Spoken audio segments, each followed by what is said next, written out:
أعوذ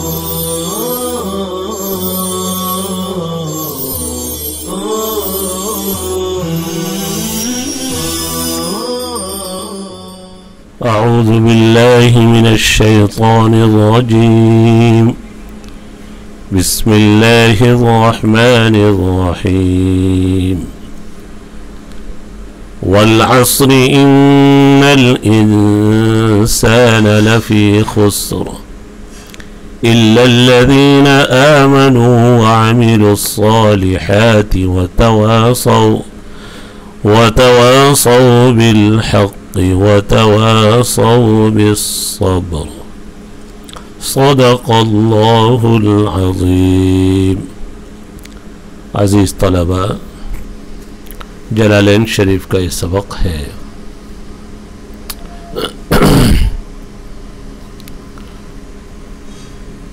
سورہ عصر ہے. والعصر، آخرت کی زندگی بنانے میں زمانے کا بھی بڑا دخل ہے. جس نے وقت کو قیمتی بنایا وہ بن گیا اور اس کی آخرت بھی بن گئی. جس نے وقت کو ضائع کیا خود ضائع ہوا اور اس کی آخرت بھی ضائع ہو گئی. تو یہی ماقبل کے ساتھ مناسبت ہے کہ پیچھے کی صورت میں آخرت کی تیاری کی ترغیب ہے. ان لوگوں کی مذمت ہے جو مال کی کثرت میں یا اولاد کی کثرت کے فخر میں آخرت کی تیاری سے غافل ہو جاتے ہیں، تیاری نہیں کر پاتے. والعصر، قسم ہے زمانے کی. اس سورت کی بڑی فضیلت ہے. صحابہ کرام جب بھی دو صحابہ آپس میں ملاقات کرتے ضرور اس سورت کا آپس میں مذاکرہ کر لیتے تھے. حضرت امام شافعی رحمۃ اللہ علیہ فرماتے ہیں کہ انسان کے دنیا اور آخرت کی بھلائی کے لیے یہ سورت کافی ہے. جو اس سورت کے مضمون پر عمل کر لے یقیناً اس کی دنیا بھی کامیاب ہے اور آخرت بھی کامیاب ہے. دونوں جہاں کی فلاح و بہبودی کے لیے اس سورت کا مضمون کافی ہے. عصر یعصر کا اصل معنی نچوڑنے کے آتے ہیں. زمانے کو عصر کہا جاتا ہے چونکہ بھی وہ بھی برف کی طرح پگھل رہا ہے، گزر رہا ہے، نچوڑتا چلا جا رہا ہے. جیسے برف بیچنے والا، اس کا برف گلتا چلا جاتا ہے. جس قدر جلد وہ اپنے برف کو فروخت کر لے کامیاب ہے. اسی طریقے سے جس قدر انسان اپنی زندگی سے فائدہ اٹھا لے. زمانے کی قسم، اور زمانے کی اس لیے بھی قسم کھائی گئی ہے کہ انسان کی جو بھی زندگی ہو، کتنی بھی غفلت میں گزری ہو، لیکن اگر اخیر وقت بھی اگر وہ سدھر گیا اور اس نے اپنی اصلاح کر لی تو اس کی سعادت کے لیے کافی ہے. اور ابد الآباد کی زندگی، ہمیشہ ہمیش کی زندگی اس کی کافی ہو جائے گی. تو اس لیے معلوم ہوا کہ انسان کی سب سے قیمتی چیز اس کا وقت ہے. والعصر، اس لیے اللہ تبارک و تعالی نے عصر کی، زمانے کی قسم کھائی. عصر سے مراد زمانہ لیا جائے. بعض حضرات فرماتے نہیں، زوال کے بعد سے لے کر غروب تک کا جو وقت ہے وہ عصر میں شامل ہے. اس لیے کہ اس کے بعد دن ڈھلنا شروع ہو جاتا ہے، دن کا گلنا شروع ہو جاتا ہے، دن کا نچوڑا جانا شروع ہو جاتا ہے. اور دن کے شروع میں جو کوتاہی ہوئی، انسان جب دیکھتا ہے زوال کے بعد تو اپنے کاموں کی، اپنی چیزوں کی تلافی شروع کر دیتا ہے. اس لیے زوال کے بعد کی گھڑی بھی قیمتی ہے. بعض حضرات نے عصر سے مراد نماز عصر کو لیا ہے. نماز عصر بھی پانچوں نمازوں میں اہم ہے. حافظوا علی الصلوات والصلاة الوسطی، وہ صلاۃ وسطی سے مراد مفسرین نے نماز عصر ہی کو لیا ہے. من فاتہ صلاۃ العصر فکأنما وطر اہلہ ومالہ. آپ صلی اللہ علیہ وسلم کا ارشاد ہے جس کی عصر کی نماز فوت ہو گئی گویا اس کا مال، اس کی اولاد سب تباہ و برباد ہو جائے. بڑی قیمتی نماز ہے عصر کی. اس کے چھوڑنے پر ایک خاص اژدہا مسلط ہوتا ہے قبر کے اندر۔ تو تینوں چیزیں مراد ہو سکتی ہے، یا عصر سے مراد اللہ کے نبی صلی اللہ علیہ وسلم کا زمانہ ہے، جیسے اللہ تعالیٰ نے آپ کے شہر کی قسم کھائی لا اقسم بہذا البلد، ایسے آپ کے زمان مبارک کی قسم کھائی کہ جس زمان مبارک میں ہدایت کی روشنی پھیلتی چلی گئی اور آج تک پھیل رہی ہے۔ کئی احتمال ہے اس میں۔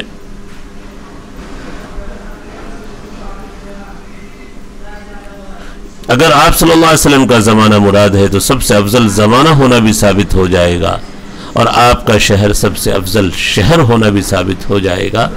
قسم کھا کر اللہ تبارک و تعالی فرما رہے ہیں ان الانسان لفی خسر، یقیناً انسان گھاٹے میں ہے، بڑے خسارے میں ہے انسان۔ خسر خسر سمعہ کا مصدر ہے۔ خسارہ اصل کہا جاتا نقص رأس المال، پونجی کا کم ہو جانا، اصل پونجی کا رأس المال کا کم ہو جانا۔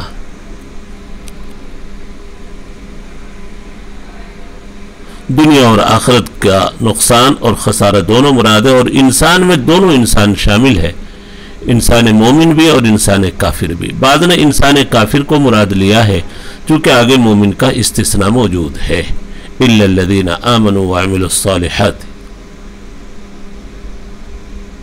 جواب قسم اور جواب قسم میں مناسبت یہ ہے کہ چونکہ انسان کو خسارے سے بچانے میں وقت کا بھی بڑا دخل ہے، جس انسان نے اپنے وقت کی قدر کی وہ خسارے سے بچ گیا، اور جس انسان نے اپنے وقت کی ناقدری کی وہ خسارے میں ہے۔ لفی خسرین، خسرین کی تنوین تعظیم ہوگی، بڑے خسارے میں ہے، بڑے خسارے میں ہے، واضح خسارے میں ہے۔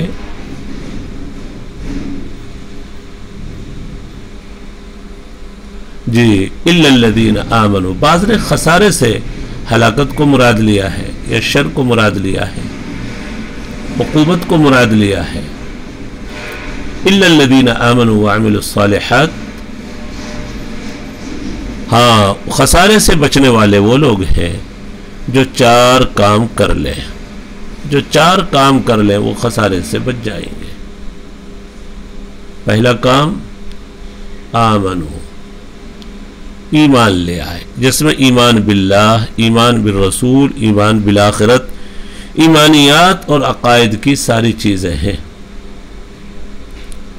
وعمل الصالحات، اور نیک عمل کرے، نیک عمل میں تمام مامورات کی پابندی اور تمام مناہی سے بچنا شامل ہے۔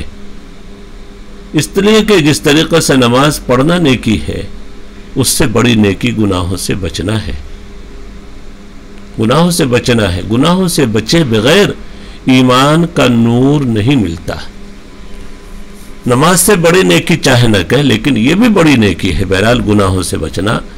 جیسا کہ ایک صاحب نے جب اللہ کے نبی صلی اللہ علیہ وسلم سے سوال کیا میں بڑا عابد بننا چاہتا ہوں، تو فرمایا اتق المحارم تکن عبد الناس، حرام چیزوں سے بچو، سب سے بڑے عبادت گزار ہو جاؤ گے۔ تو انسان کی کامیابی کے لیے، خسارے سے بچنے کے لیے چار اعمال کا ہونا ضروری۔ پہلا ایمان، دوسرا نیک اعمال، وعمل الصالحات، نیک اعمال میں تمام مامورات کی پابندی اور تمام نواہی سے بچنا شامل ہے۔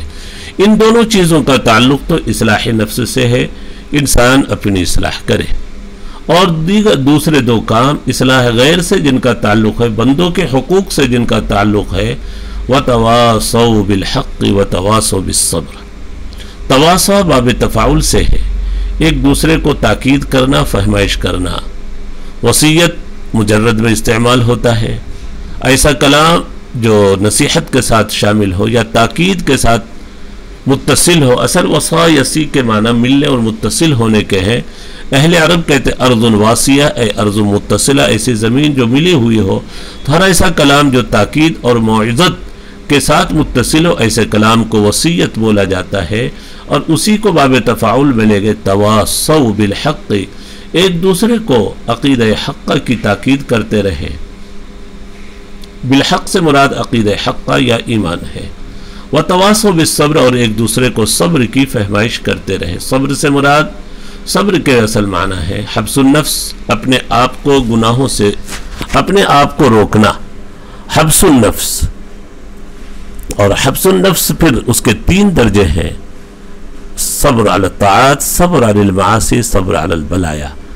تینوں قسم کے صبر اس میں شامل ہے آیت کے مفہوم میں۔ وتواصوا بالحق وتواصوا بالصبر، وتواصوا بالحق وتواصوا بالصبر، ایک دوسرے کو عقیدہ حق کی فہمائش کرتے رہے اور ایک دوسرے کو صبر کی فہمائش کرتے رہے۔ وتواصوا بالحق وتواصوا بالصبر، ان دونوں کا تعلق اصلاح غیر سے ہے۔ انسان خود ایمان لا کر عمل صالح کر کر مطمئن نہ ہو جائے، بلکہ دوسروں کی اصلاح کی بھی فکر کرے۔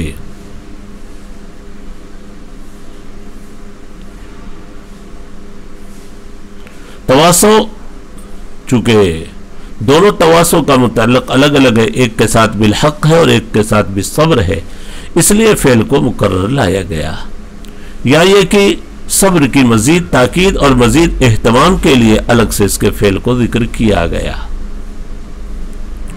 چونکہ صبر بھی بڑا اونچا مقام ہے، اسی لیے کہا جاتا ہے ہر ایک کو اجر اور ثواب ناپ کر دیا جائے گا، مگر صابرین کو اجر بغیر مکیال ولا میزان، بغیر مکیال اور بغیر میزان کے، انما یوفی الصابرون اجرهم بغیر حساب، بے حساب اللہ صابرین کو دیں گے پورا پورا، بغیر مکیال و بغیر میزان۔ وتواصوا بالحق وتواصوا بالصبر، ایک دوسرے کو عقیدہ حق اور صبر سے مراد خصوصاً گناہوں سے بچنا بھی ہو سکتا ہے۔ اب یہاں پر ایک بات اور سمجھیں کہ دوسروں کے ایمان کو بچانے کی فکر کرنا بھی ضروری ہے، اور ایمان کو بگاڑنے والی 2 چیزیں ہیں، شہوات اور شبہات۔ تو امت کو شبہات سے بھی بچانا ہے کہ دین اسلام کے کسی حکم کے سلسلے میں کوئی شبہ پیدا نہ ہو، اس لیے تواصوا بالحق، عقیدہ حق کا سمجھاتے رہو، لوگوں کو بتاتے رہو تاکہ دل میں کوئی شبہ پیدا نہ ہو۔ اور امت کو شہوات سے بچانے کی بھی کوشش کرنا ہے کہ شہوت والے گناہوں میں مبتلا نہ ہو، اس سے ایمان کے چھن جانے کا اندیشہ ہے، اس لیے دونوں چیزیں ضروری ہے امت کو بتانا۔ تواصوا بالحق و تواصوا، عقیدہ حق کی تاکید کرتے رہیں گے تو امت شبہات سے بچے گی، اور صبر کی فہمائش کرتے رہیں گے تو امت معصیتوں سے، شہوت والے گناہوں سے صبر کی فہمائش کرتے رہیں گے۔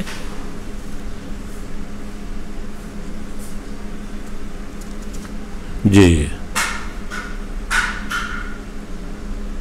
إِلَّا الَّذِينَ آمَنُوا وَعَمِلُوا الصَّالِحَاتِ وَتَوَاصَوْا بِالْحَقِّ وَتَوَاصَوْا، آیت کا ایک مفہوم یہ بھی ہو سکتا ہے سارے انسان خسارے میں ہیں، جوان ہو، بچہ ہو، بوڑھا ہو، مگر وہ مومن جو بوڑھا ہو گیا اور بڑھاپے کی وجہ سے عمل میں کمی آ گئی، وہ خسارے میں نہیں ہے۔ یہ بھی تفسیر کی ہے صاحب ساوین نے، جو تفسیر پیچھے آئی تھی ثم رددناہ اسفل سافلین سورہ 3 کے اندر، إِلَّا الَّذِينَ آمنوا وعملوا الصالحات وتواصوا بالحق وتواصوا بالصبر۔ الحمدللہ سورہ عصر مکمل ہوئی۔ اگلا سبق انشاءاللہ کل پڑھیں گے۔ جی، وصلی اللہ علی النبی الکریم وعلی آلہ واصحابہ اجمعین۔ السلام علیکم ورحمۃ اللہ وبرکاتہ۔